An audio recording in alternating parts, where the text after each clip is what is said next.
Authorities say they have detained hundreds of undocumented Afghans during sweeps in Istanbul that began last month. Those detained are taken to secure locations where their fate is unclear. The detentions are creating fear among Afghans, says this refugee who asked not to be identified. They have been capturing Afghans without documents and they are deporting people who do not have documents. They are so much concerned. They cannot work, they cannot go somewhere. I would request to not do that because we don't have a good situation back in Afghanistan. It's really horrible stuff over there.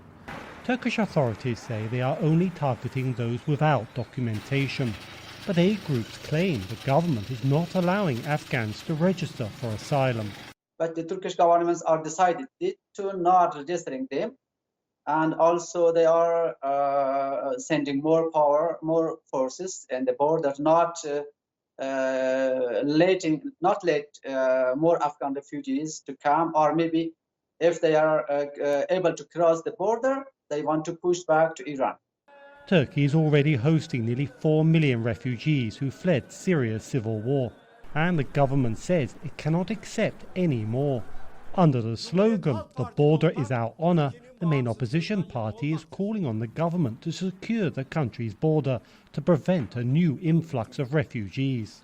It is creating some kind of tension because of the growing unemployment in Turkey, and many Turkish citizens who are unemployed start to see the problem as if the Syrians or the maybe in the future Afghans are taking their positions.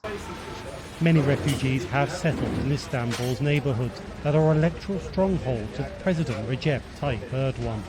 Growing resentment towards refugees is a factor behind the shock defeat of Erdogan's party in the Istanbul mayoral election 2 years ago, ending its decades-long rule of the city.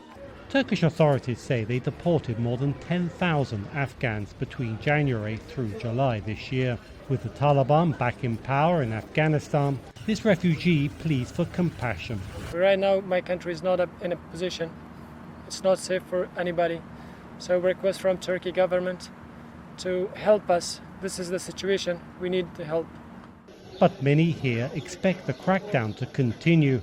Dorian Jones of VOA News, Istanbul.